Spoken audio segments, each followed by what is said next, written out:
Dan Dickau here for Gonzaga Nation SI on the Gonzaga Nation Media Network.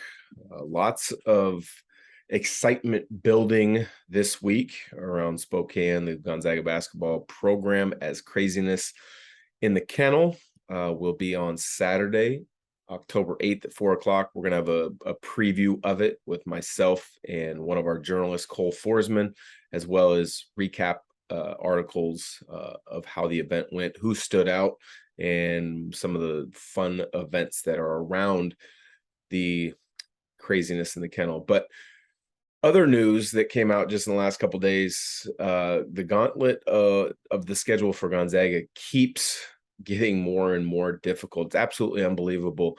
When the phrase anybody, any place, anytime, anywhere is used, it's not always true in regards to scheduling and what programs will actually do. That's completely what Gonzaga's primary focus has been, to have as good and tough a schedule as they can. Obviously, it takes another program to commit to a game and with their time, with their schedule, with their location. And Gonzaga tries every single year to put together the toughest schedule. This has gone back for 20 some years, ever since Coach Few took over.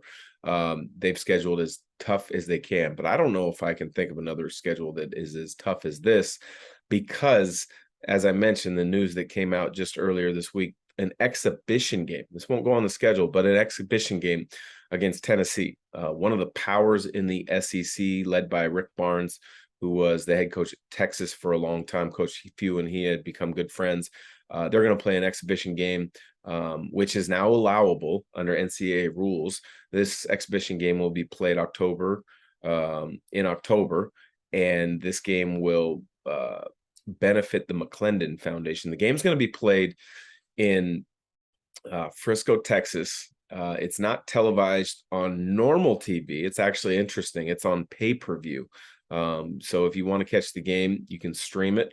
I believe it's $9.99.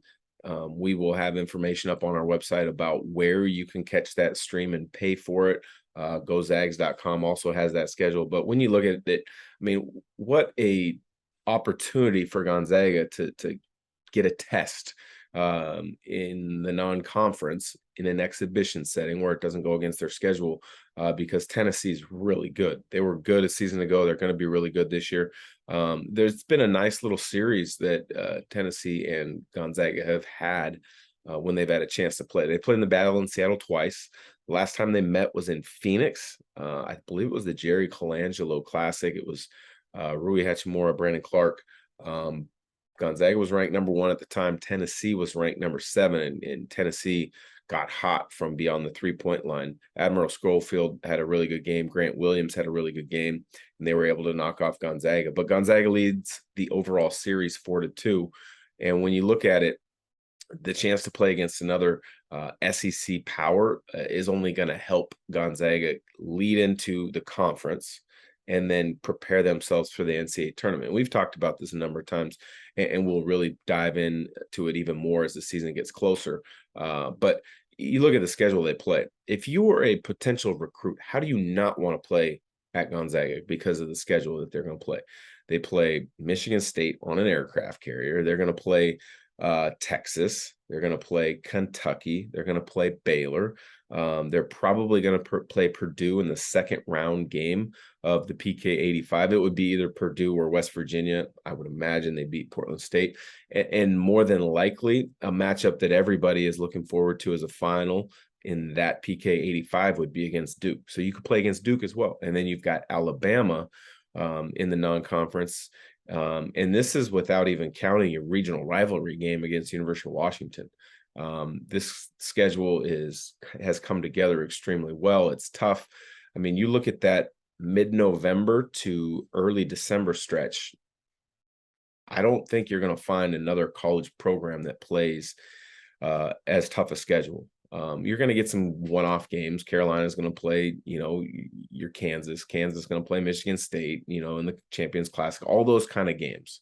You're going to get the high-profile games and maybe the championship of the PK 85, the Maui Invitational, all that. But to schedule all these games takes guts and it takes dedication to get it done, because it's easier said than done, and Gonzaga's got it done again.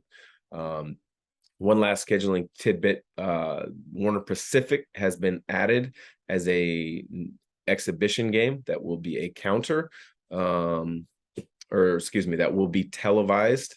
That's an interesting game because Gonzaga's sophomore Ben Gregg, his dad is the athletic director at Warner Pacific, so kind of a neat little tie-in to how that game got scheduled. And then there's one more game that hasn't been announced yet. I'm not going to be the one to spoil it, but there's one other exhibition game that's weaved into the season. I'm not at liberty to share it just yet, but I've got it on my broadcast schedule. So it's another game that is basically got to be contracted out, signed, and then at that point, I believe the full Gonzaga schedule will be released. So for Gonzaga Nation SI, appreciate you listening. Don't forget to like, subscribe, and review to all of our social media channels, whether it's YouTube, Facebook, Instagram, Twitter, or TikTok. Gonzaga Nation SI on the Gonzaga Nation Media Network.